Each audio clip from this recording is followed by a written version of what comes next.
What if the one place a man thought was safe suddenly became the trap that changed his entire fate? The Wyoming sun burned high over the open plain as Silas Granger guided his mule wagon across the dusty trail. The late summer heat pressed down on him like a branding iron, soaking his shirt and stinging his eyes with grit. He pushed the brim of his hat back and wiped his forehead with the back of his hand. It was his third day on the road, hauling hay from Cheyenne out toward the scattered ranches that clung to the edges of the territory. Silas was made for lonely roads. He trusted the quiet more than he trusted people. The war had carved that into him. After coming home to find nothing left for him, he'd headed west and stayed moving. Now he cut, baled, hauled, and sold hay. Simple work, hard work, honest work. And it kept his mind just quiet enough. All except for the letter. It sat in his breast pocket, stiff and unopened, like a stone pressing against his ribs. Postmarked from Missouri. He hadn't heard from anyone back there in nearly 10 years. He already knew who it was from, and because of that, he couldn't bring himself to read it. Some ghosts were easier to carry than to face. He checked the timepiece in his pocket. Just past 4. He would reach the Voss ranch before sundown. He'd never been, only heard of it. The order for hay had come by mail with half the coin tucked inside. It was a large order, bigger than what a struggling rancher usually bought. But he didn't ask questions. He delivered what he was paid to deliver. The turnoff was barely a path, swallowed by thick sagebrush. He followed it until the land dipped, and the ranch came into view. Silas slowed his wagon. The place looked like it hadn't been touched by a hopeful hand in years. The house was a small sod structure, slumping under its own weight. The barn was worse, leaning so hard it looked one good wind gust away from falling flat. The fencing was broken. A single bony cow stood in a crooked corral, staring at him with dull eyes. No smoke rose from the chimney. No sound broke the stillness. Silas climbed down from the wagon, boots crunching on the dry ground. That was when the front door opened. A woman stepped out. She wasn't what he expected. Young, maybe mid-20s, but worn down by the land. Her brown hair was pulled so tight it seemed to stretch across her cheekbones. Her dress was faded and patched. She held a shotgun in both hands, the barrel pointing toward the ground but ready enough to lift in a heartbeat. Even from where he stood, Silas could see the fierceness in her eyes. "Granger," she said. Her voice was steady but held no welcome. "Yes, ma'am," Silas replied, keeping his hands where she could see them. "Silas Granger, I've got your hay order." She didn't lower the gun. Her gaze flicked from him to the wagon and back again. "Martin Voss is dead," she said flatly. "Been dead since March." Silas took that in. It explained the ranch's condition. "I'm sorry to hear that. He ordered this hay in June." "He ordered plenty of things we couldn't pay for," she muttered. "I'm Clara Voss, his widow." Silas nodded. "The remainder of the payment is due on delivery." "I don't have the coin," she said, her jaw tightening. "I can take half the load. That'll clear what he paid." Silas looked at the barn, looked at the lonely cow, looked at the faint tremble in her grip on the shotgun. She didn't need half a load, but he'd hauled the whole thing up the mountain pass, and he wasn't about to turn back with it. "A deal is a deal, ma'am," he said. "I'll unload the full order." She stared at him a long moment. Fury, fear, exhaustion. He couldn't tell what was behind her eyes. Then she nodded once and disappeared back into the house. Silas waited, listening to the wind whistle through the broken boards of the barn. After a moment, Clara returned, a canvas pouch in her hand. "This is everything," she said, handing it to him. $20. He counted the coin. It was all there. When he looked up, she had already turned toward the barn. "It goes in the loft," she said. "I'll open the doors." Silas guided his wagon toward the leaning structure. The barn doors were heavy, built of thick planks, and Clara had to throw her whole weight into them to get them open. She was strong, despite the exhaustion lining her face. The barn swallowed the wagon in shadow. Light filtered through holes in the roof, cutting through the dust in thin beams. The air was dry and stale. Empty stalls, broken tools, a ladder leading to the loft. It felt abandoned, like everything else on the property. "You'll need to stack it tight," Clara said. "It's what I do," Silas replied. He pulled his hay hook loose and began tossing the heavy bales up into the loft. Sweat rolled down his face as he worked. The barn was hotter than the sun outside, the air thick and unmoving. Clara didn't leave. She stood near the door, half in shadow, watching him with a tight, unreadable expression. Not curiosity, not admiration, something closer to suspicion or fear. When he paused to drink from his canteen, he noticed something in the way she shifted. A bruise, dark and finger-shaped on her forearm, barely hidden by her rolled sleeve. She pulled the sleeve down quickly, her movements sharp. Silas said nothing.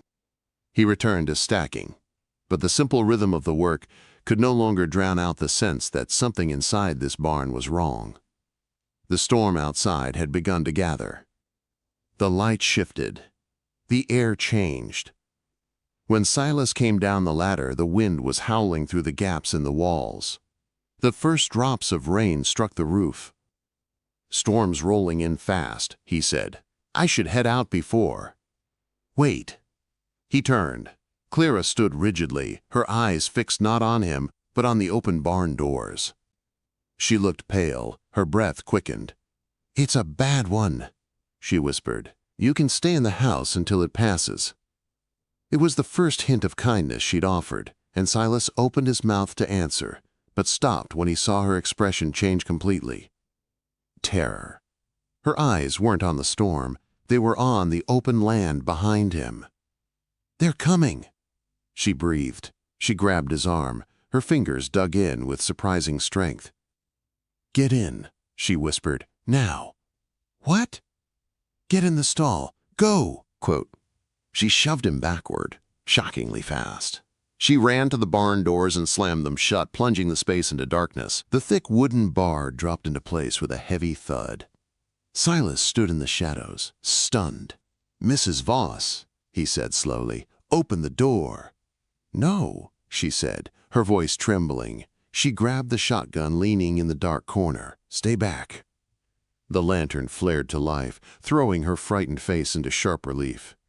"They can't see you here," she said. "If they find you, they'll kill you, and then they'll take me."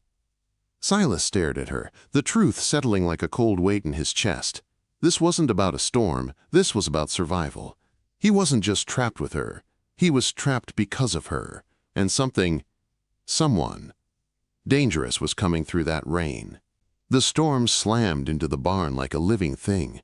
Wind howled through the broken boards, rain hammered the roof, and the old timbers groaned as if they might snap. The lantern's flame flickered wildly, stretching Clara's shadow across the walls like a trembling warning. Silas stood in the stall, his jaw clenched tight.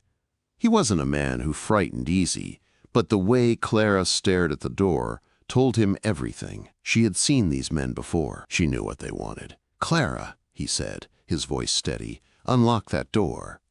She shook her head hard.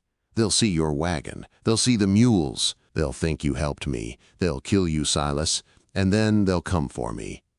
"They?" he asked. "Who is they?" Her breath hitched. She pressed her back to the door, shotgun clutched in both hands. "My husband owed money," she whispered. "Not to a bank, to bad men. Men who came here before. Men who said they'd be back to collect what he promised them." Silas watched her carefully. "And what did he promise them?" Quote. Clara looked at him then. Really looked. Her eyes were broken glass. "Me!" Lightning flashed through the gaps in the roof. Thunder followed, shaking the barn. Silas felt a cold, slow anger rise inside him. He stepped forward, but Clara flinched, raising the shotgun halfway. "Don't," she whispered. "Don't come closer. Please." Quote. "I'm not going to hurt you." "I know," she said, "but fear makes people do foolish things. And right now, I'm scared of everything." She wasn't lying. Her hands shook so badly the shotgun rattled. Silas forced himself back to the stall. The storm roared. The lantern hissed. The dark pressed in around them. Minutes passed, then an hour. He could barely see her through the dim, but he heard her breathing, quick, shallow, panicked. She was waiting for something. Every gust of wind made her flinch. Every groan of the barn made her grip the gun tighter. Finally, her shoulders sagged. She slid down the door until she sat on the floor, her knees pulled to her chest. Her eyes stared at nothing. "They won't come in this storm," she whispered. "Maybe not tonight." Silas stepped out of the stall. Slowly, calmly, he approached her, hands raised to show he meant no harm. "Let me help," he said. "You can't," she whispered. "No one can." She looked down at her arm, the one with the bruise she'd tried to hide.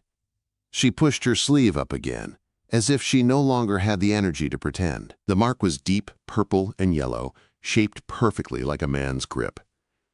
"Your husband did that?" Silas asked. She nodded once. There was no emotion in it. "He drank. He gambled. He got mean when the bottle ran dry. And when the men he owed came knocking, he'd tell them lies. Tell them I was part of the payment. I stopped sleeping at night, waiting for them to come for me." The barn creaked from the wind. She didn't look up. "The night he died," she said, "the storm was like this one. He came home drunk and angry. He said he finally made a deal. He said I'd go with them in the morning." Her voice cracked. "I told him no, so he broke 2 of my ribs." Silas felt his stomach twist. "I fought back," she whispered. "I grabbed the fire poker. I hit him. Again. Until he stopped moving. I dragged him outside before the storm trapped me with his body. I shut the door. I locked it. And I let the cold take him." Silas knelt beside her. "Clara," he said softly, "you did what you had to do to stay alive."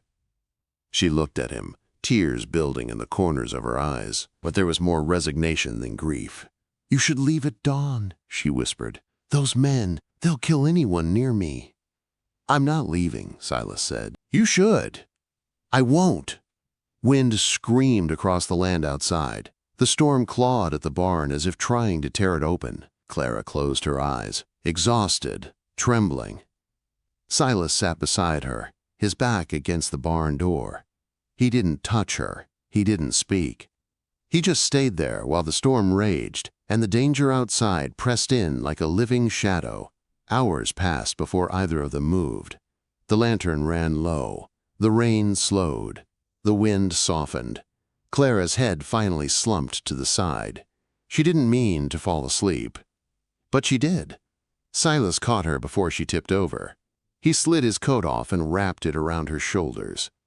She murmured something he couldn't hear and leaned lightly against him. The weight of her felt fragile. Too fragile. He stayed awake. He watched the barn door. He listened to the storm's breath fade, and he wondered what kind of man he had become, that he could sit in the dark with a woman like her and feel something he hadn't felt in 10 long years, a tug in his chest that felt dangerously close to purpose. By dawn, the storm was gone. The barn door creaked from the change in pressure. A thin gray light pushed through the cracks. Clara stirred. She blinked up at him, disoriented, embarrassed to find herself leaning against him. "I'm sorry," she whispered, pulling away. "You were tired," he said. She stood slowly, wincing from old bruises and new tension. She brushed her hair back with shaking fingers. "I need to check the land," she said. "If they came in the night, there'll be signs." Silas rose too. "I'll go with you." She hesitated. Fear flickered through her expression.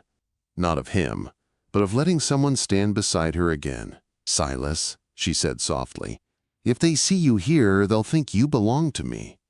He looked at her bruised arm, her trembling hands, the fear she tried so hard to bury. "Maybe I do," he said quietly. Clara froze, breath caught. But before she could speak, before she could push him away or pull him closer, Silas opened the heavy barn doors. The light spilled in, and there, stabbed into the wood with a long, skinning knife, was a piece of paper flapping in the morning breeze. Clara's breath hitched. Silas pulled it free and unfolded it. 4 words scrawled in angry pencil. "You will pay soon." Clara's knees buckled. Silas caught her. And before she could even regain her breath, he said the words that changed everything. "They came while we were inside, and they'll come again. Next time, Clara, I won't be hiding in a stall." The paper trembled in Clara's hands. Her fingers shook as she stared at the words carved across her future. Silas could see it, the old fear, the kind that came from years of being hunted. But this time, she wasn't facing it alone. "They came while we slept," she whispered. "Silas, we have to leave. Tonight. Right now." Silas shook his head and stepped closer. "Running won't save you. These men don't stop. Not for storms, not for miles, not for anything." Her voice cracked. "But staying will get you killed." He lifted her chin gently. His voice was low and steady. "I've been running from ghosts for 10 years. I'm done running, Clara." She blinked, breath unsteady. Her eyes shined in the thin morning light. She wanted to argue. She wanted to protect him the only way she knew, by pushing him away. But her strength was gone, worn down by fear, by grief, by the weight of too many lonely nights. Silas stepped past her and walked toward the house. He moved with a purpose she hadn't seen before, like a man who had already made up his mind.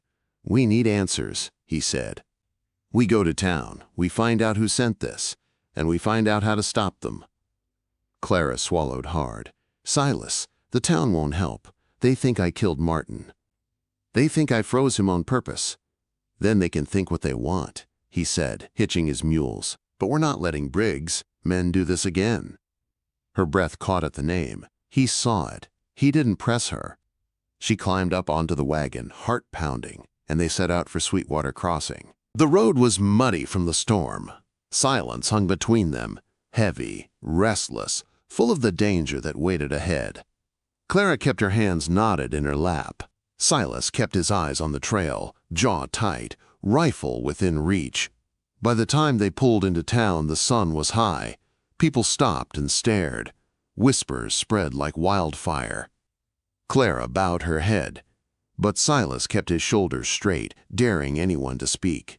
They went straight to the telegraph office, where the town gossip, Jeb Fry, nearly tripped over his own feet when he saw them.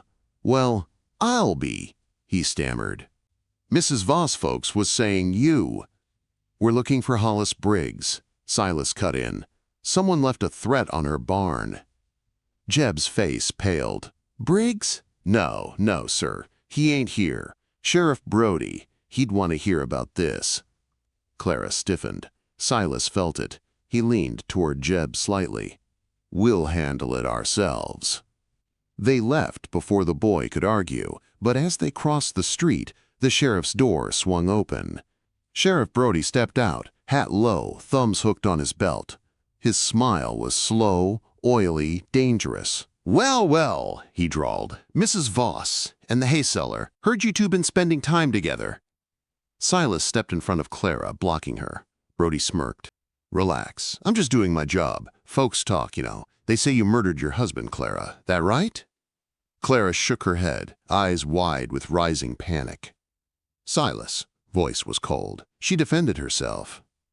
Brody shrugged. "Funny thing. Briggs says the opposite. Says she owed him something. Says she still does." Silas, hand curled into a fist. "You listen to Briggs now." "Oh, I listen to whoever runs this town," Brody said. "And right now? That ain't you." Silas didn't hesitate. He grabbed Clara's arm. "We're leaving." But Brody's voice rang out behind them.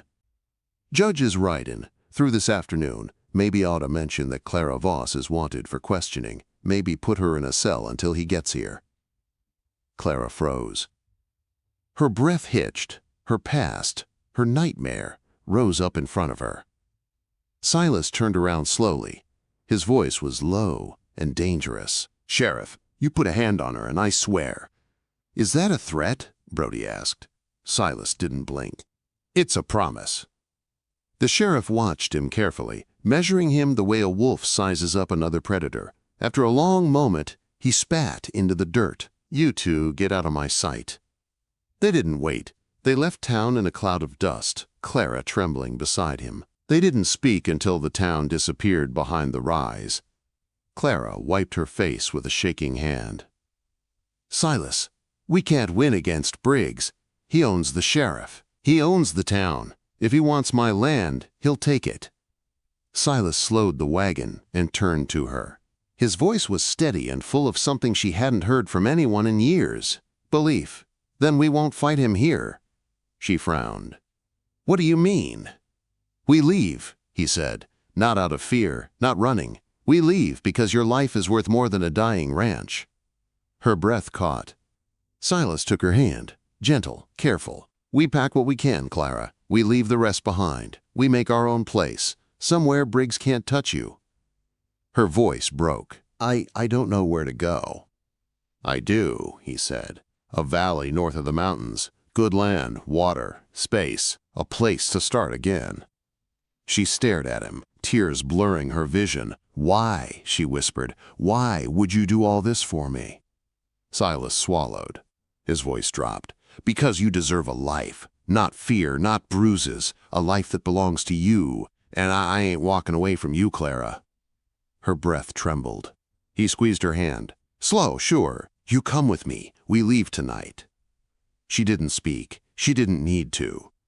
She leaned forward and rested her forehead against his shoulder. A small, quiet answer that wrapped around his heart like a promise. They packed at sunset. A single satchel. A few pots. Her mother's photograph. His tools. The mules were hitched. The wagon loaded. The sky stained gold and pink. Silas gave one last look at the broken ranch. The dying fences. The leaning barn. The ghosts that haunted every corner. You ready? He asked. Clara stepped beside him, her hand slipping naturally into his. Yes, she whispered. They climbed onto the wagon seat. He flicked the reins. The wagon rolled forward. They did not look back. Not at the ranch. Not at the past. Not at the fear. The land stretched endlessly before them, wide, open, full of unknown but full of hope. And for the first time in a long, long time, Clara Voss felt free.